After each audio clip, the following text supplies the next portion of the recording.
A hidden plot among the Roman elite had almost seen Rex killed in action. He was pulled from the fire by Helividius Galba, who also followed up by making Rex a Roman freedman, but also banishing him from the empire for the good of all involved, especially Regni, who was apparently in Rome and apparently known to the other conspirators. There were even members of Rex's own company who knew something of her. Alva had confirmed her location, and then during a visit to the Alani city of Uspa, more was revealed. Rex was sitting beneath a wooden pavilion overlooking the tournament grounds, stretching out after his latest successful bout. Naturally, his camp doctor Eithna was present. "Captain, can I ask you something?" she said. "To quote Agasicles, 'That's one,'" was Rex's reply. The prospect of a vast pile of tournament winnings had him in good spirits. "It's about your sister." Rex's spirits were thrown into chaos. "What about her?" "How to say it? You know how Alva goes to Rome?" "Yes, the silent spy. I heard you were the only one who can reason with him." A clacking came from above them as the lords roared out at some going on in the grounds. "Not the only one. He isn't working for them anymore, so don't worry about him. The same goes for me." "You're a spy? Who else is a spy?" Rex demanded, quickly hoping that the Latin interpreters weren't up there with the Alani lords to hear such volatile questions. "I'm sorry, it's not the case anymore. No one else is involved, I don't think. It was Alva and I. He worked for a rich house in Rome. You won't have heard of it, but you know the man I worked for, Emperor Aurelius. We were reporting back on your whereabouts to our respective masters. After the ambush, we realized that our loyalty would not be rewarded." "What about Regni? What do you know?" Rex said, shifting closer to the doctor. "She is a slave in the imperial household. The Emperor knows of your fame and that she is your sister. That is why I was sent to find out more about you. I don't know why the other Romans don't want you to meet him, but I have an idea. I need you to send Alva to Rome again. He will be able to get close enough to see if I am correct." The sun beamed down over Rome, heating the tan bricks of the Flavian palace to such an extent that Regni was forced to sit out by the fountain in the courtyard like it was a midsummer eve. With preparations for a feast underway, the palace was crawling with slaves, yet she sat idle without fear of reprimand and watched the bubbles come and go in the fountain's basin.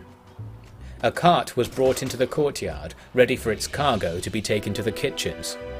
While much ado was made by the gang of men trying to unload it, they suddenly fell silent when the double doors to the inner compound opened and some 30 armed men marched in, headed by the golden-crowned philosopher king of Rome, Marcus Aurelius. He scoffed at the unusual heat for a spring day, and immediately made for the fountain. After just one step, he spotted Regni sat beside it. Although her back was turned to him, and she wore the same rose toga as the other imperial handmaidens, her carefully folded red hair and gleaming silver necklace gave her away. The emperor was struck still by the scene, and suddenly ordered all of his retinue to head back inside, and for the cart to be left alone. At his words, the courtyard was deserted, but for himself, the girl at the fountain, and, unbeknownst to all involved, the one-eyed man lying beneath the sacks in the cart, peering out through a hole in the wood. He soon saw all he needed to see.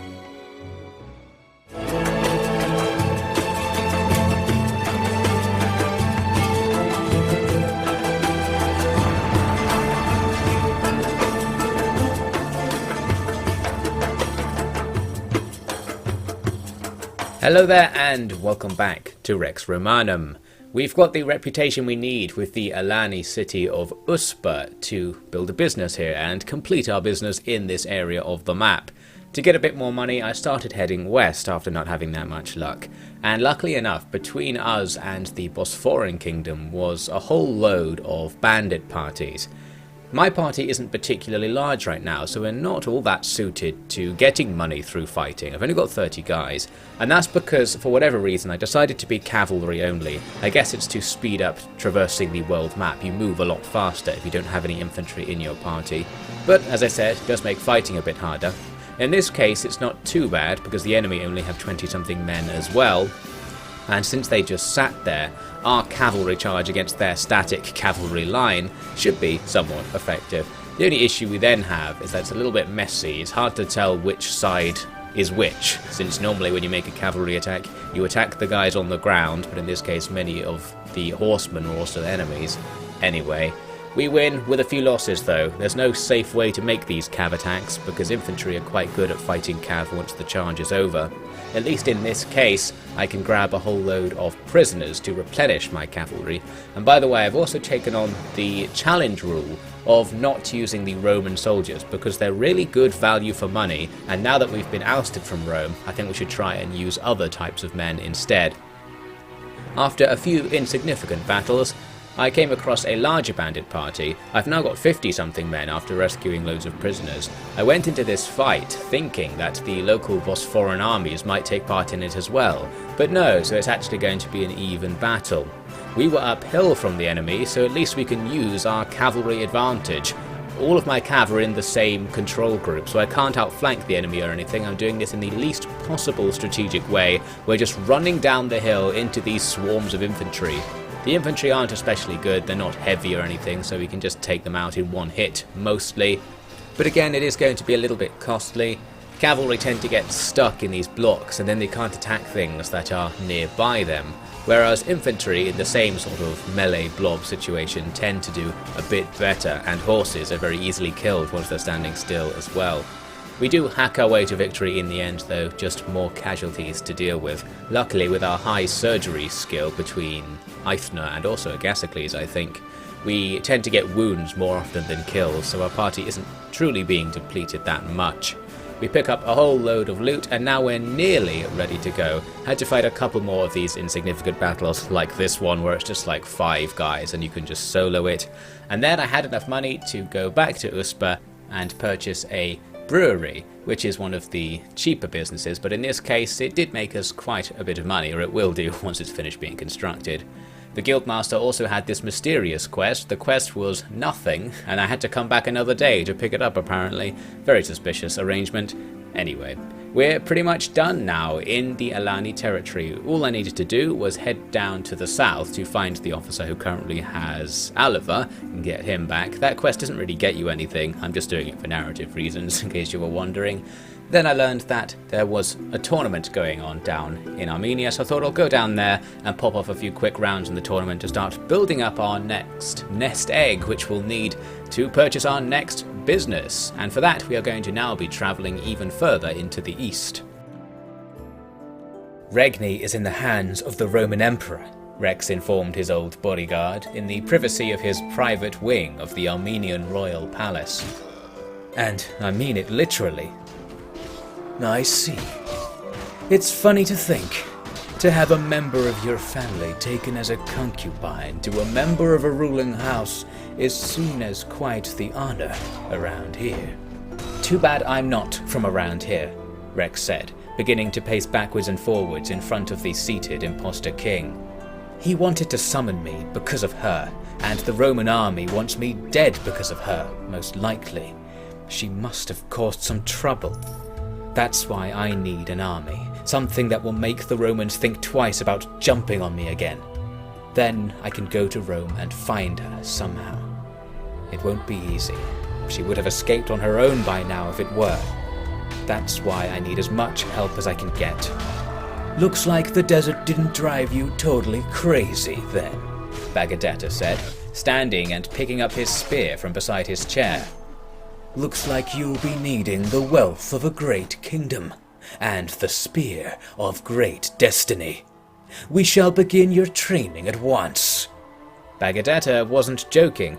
He lunged forward at an unarmed Rex, who stumbled over backwards when his feet wouldn't listen to his mind. Fortunately, the spear then passed right over him. No, wait, not yet. I'm going east first. Aren't there rumours of endless wealth out there? And endless dangers. As ever, you seek both. I'll train with you when I get back, really. Bagadatta still looked disappointed at the news. After a lonely trip around the north end of the Caspian, we arrive at Doalba, part of the Daje faction's territory, or pretty much all of the Daje faction's territory. They just have this city, a couple of villages and one castle here. It's only a small faction. The first thing I looked for when I got there was a tournament, but all I learned was that there was one back in Uspa that I've just missed. Here are my stats, by the way. I figured some people probably wanted to know what they are, and I happen to have a level up that I'm applying now to give myself Power Draw 2. This will allow me to actually equip a half-decent bow. I've got this bow that I've had in my inventory for absolutely ages in case I ever wanted to do archery, because it's a particularly good bow. And now finally we're going to do it. Going to swap it out for the lance since we have limited inventory space, so our combat effectiveness will be diminished while we do this. Hopefully once we're trained up it won't be so bad. Now I quickly found the leader of the Daje.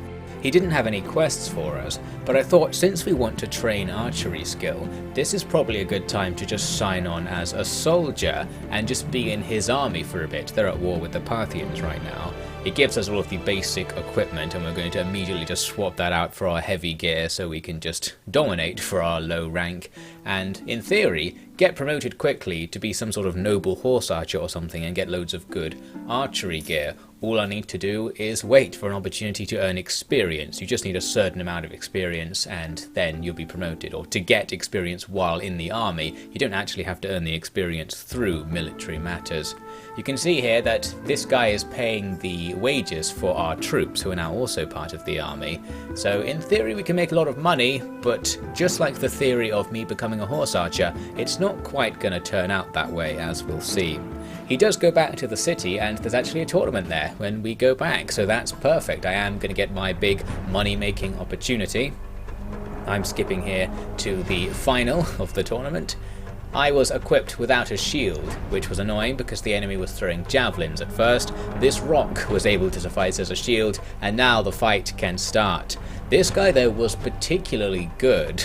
Aside from doing the shield dance thing, he was able to attack really quickly. He could attack quicker than I could, which made it harder for me to break the shield dance pattern, since if I let my guard down, he might suddenly attack me and stun me, stopping my attack from going through. And then I just wouldn't make any progress if that kept happening. Luckily, as long as you attack at the right moment in the shield dance pattern, and if you're really close to them as well, so they're trying to move at the same time, you can attack without them trying to attack you and get away with it even with the inferior attack speed. And there we go, we make a whole load of money. That's a big chunk of our way to getting a new business, and we've got the reputation in this city, so we can put it here at some point. After a while, and after the army not doing anything for ages, I decided to find out what was going on with me not being promoted, and I quickly realised there is no rank above the Dahean youngling that I currently am. It's the same deal as with the Alani, where while they have all these other troop types, they're not in the main troop tree somehow. So signing on as a regular soldier prevents me from becoming a horse archer like I wanted to be. I thought maybe I could ask for a promotion to a higher class of soldier. You can do that in Gekko Kujo. You could ask to become a samurai, for example, to change your troop tree, but not seeing a way to do this, I was forced to just leave the army because this isn't actually going to go anywhere. Although I did gain a load of reputation with the leader, which was kind of my objective. I only wanted to do missions with the faction leaders to get reputation with them for later on, so everything sort of worked out. Unfortunately, he stole some of my men. Once I left the army, some of the troops just weren't there anymore, so that's a shame. Anyway, just need to rest up here so morale is good enough to keep marching, and then we're going to go on to the next city in search of more fame and fortune. The next one over to the east was Bukhara. Now this is at the west end of the Kushan Empire, which is a gigantic faction covering a lot of the east part of the map, and you can tell that these guys are rich because their faction leader has nearly 800 troops. Your average army has like 100, so these guys are serious, and when I talk to him, he tells me all of the different places that he rules, which amounts to way more than the average lord in the mod has, so this is a very good guy to make friends with. In order to do that, I first thought, well, let's enlist in this guy's army, but I figured it was going to be the same deal. He says I can be a Kushan serf, and I thought, we're just going to get stuck as a serf or something, aren't we? You can check the troop tree somewhere, but I didn't bother looking it up in this case, because I thought, let's not be in the army, let's do this the more active way. Let's actually just join the Kushan Empire for a bit, and see what we can make of that. The huge round tent of Emperor Havishka was thrown open in welcome as Rex and company were escorted through the camp by bands of fur-clad riders. "Are we famous, or are we dinner?" Agasicles quipped. So far, no one was sure enough to give an answer. When they were permitted to enter the Emperor's presence with their weapons still hanging off them, tensions were eased. The Emperor had received prior warning of Rex's arrival from a certain King of Armenia, and was eager to meet the man who would take his revenge on the Roman Empire. "The Romans think that no part of the world is for anyone else," Havishka explained during the richly spiced banquet. "They sent a man here a few years ago, a fat, balding man with no more than 20 guards. He said to us, 'The Empire will not tolerate your manipulation of prices across the East, and no longer wishes to respect your borders.' Oh, is that so, we all thought. Turns out that setting the prices so that we profit from trade is actually manipulation, and turns out that we are the East. I thought we were in the middle, the best place to be for a trader or a brave warrior. Well, I didn't kill him, but only in the hope that he returned again with something equally as entertaining to say. We've been at war with Rome since then, I suppose, but they are almost as distant as the chin, while only half as foolhardy." The tirade against Rome continued for quite some time, and it became clear that the Emperor considered Rex to be a potent symbol of defiance against his Roman counterpart. When offers were made of an honorary position in the Kushan court and the income of a fief, Rex couldn't possibly refuse. While I was sitting around in our new village doing a training quest, we got a sudden influx of cash. The village paid us a cool 32 grand in rent all of a sudden. Now we're talking. Now we have enough money for a new business easily, and maybe even another one after that. Looking good. We go on to do the bandit fight at the end of the training peasants quest, so I finally got my opportunity to actually try and use this bow. I've got a bit of archery skill by using weapon points that you get when you level up to train weapons you haven't used, so I'm not completely terrible. I can sort of get my targeting reticule to the size of an enemy and have a chance of actually hitting them, but it could be a lot better, and the enemy just need to be close for me to really do anything. After realizing this wasn't being terribly effective, I thought might as well get in there and just kill them now, but then I do this terrible charge that really has no effect. Fighting with a sword on horseback is a little bit harder than fighting with a spear. You have to be really close to the enemy to actually do anything, and in this case, it's our party that wins the battle for us rather than me. Luckily, we won without taking any casualties. We'll refuse reward, so now our new village really likes us, and we'll take on a few soldiers, and indeed, the troop tree for this faction is the same terrible one as the other ones we've seen recently, where you can't upgrade the base troops. Anyway, I go back to Bukhara and talk to this weird alien tavern keeper. I can throw some money at her to make the town slightly like me, and that unlocks the ability to buy a business here. I drop a load of cash on a winery, and there we go. We've already made some decent progress after arriving here. The question now was, can we get that massive rent payment again? To discover the answer, I went to Doalba, the other town that I've got some reputation with, and just sat there waiting for the money to come in. But unfortunately, this time they just gave us a normal amount, so I guess we got a whole load of back rent or something that someone else hadn't collected. It was a one-time windfall. It's not going to accelerate my progress as much as it would have if that was just the rent. But at least we still almost have enough money to get a business here at Doalba. Needed a bit more to get anything good after checking.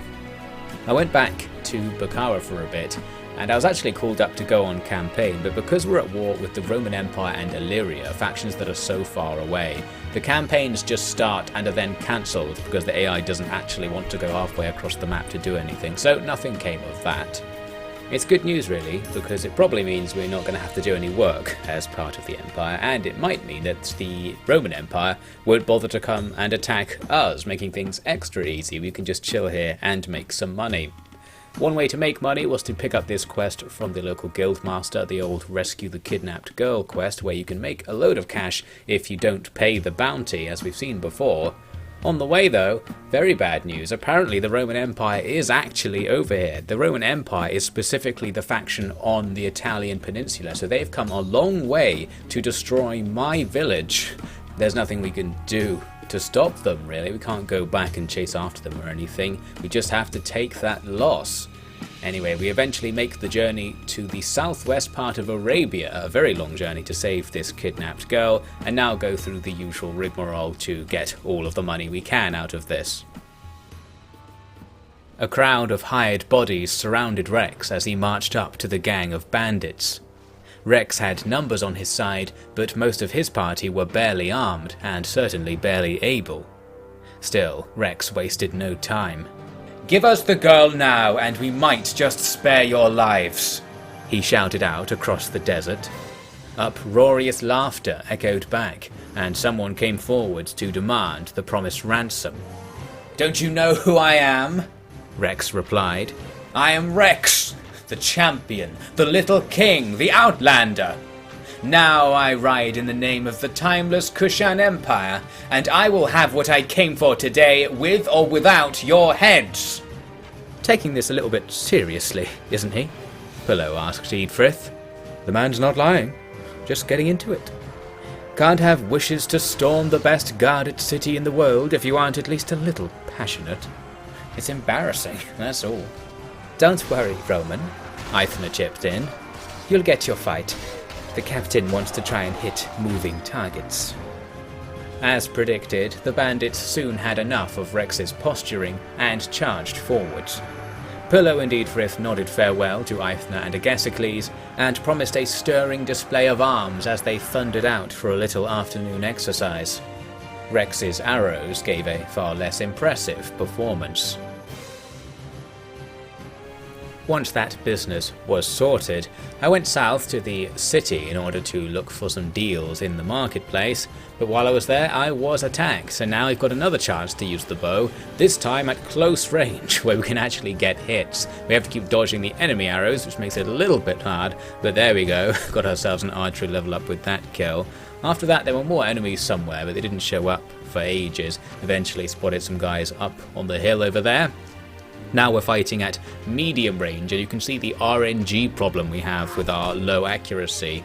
It fires somewhere in the reticule's area, and a lot of the time it just slips by the enemy because the area is too large. We're going to need like another 20 or 30 points of archery skill to make archery actually useful at practical ranges. At least with our good armor, we can stand here taking enemy arrows while we do our practice, so that's nice. Now I march all the way back to Bakara to hand in the girl and hand in the quest. As I arrive though, I get attacked again. Seems we're drawing a lot of attention from suspicious types in the night, makes you think that someone might have actually ordered it. In this case I couldn't even find the enemies. I climbed up onto the fort walls and then they appeared. They must have been really far away and just been running towards us for ages.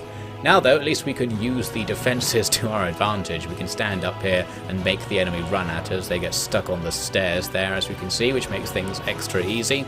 There were two more enemies somewhere on the map, but after waiting up here for a while they never came over to me, and I couldn't be bothered to go find them, so let's just say we killed them, just pulling the time-saving hacks, and we're out of there. Now we really can hand in that quest and pick up even more money. We've already got most of the money because of the bounty we were given of 4,000 and something at the start. Now we've got a whole load of cash and we are able to actually buy a business. I go back over to Dawaba and I can just about afford another winery, which was the most profitable thing here. So there we have it. We've now got a couple of businesses set up in the east already. Things are going quite well, should have a substantial income, and it's getting to the point when we need to actually start using the income for something. We need to start building a nice expensive army before we head back to the west, although there is still some business we will be attending to in the east here next time. A year and a half after Rex had escaped the massacre at Galba's Britannian estate, he had finally worked out what he had to do to respond to it. He knew where his sister was, and what he would have to fight to get any chance of rescuing her from the Roman Emperor Aurelius. Luckily, it was a mission that many across the world found inspiring, and now that he could freely tell people his motives, his list of allies grew nicely. That is all for now then. Thank you very much for watching, and a special thanks to all of the Officially Devin patrons. We'll be visiting our old friends the Parthians to gather more support and start building a deadly army in the next part of Rex Romanum.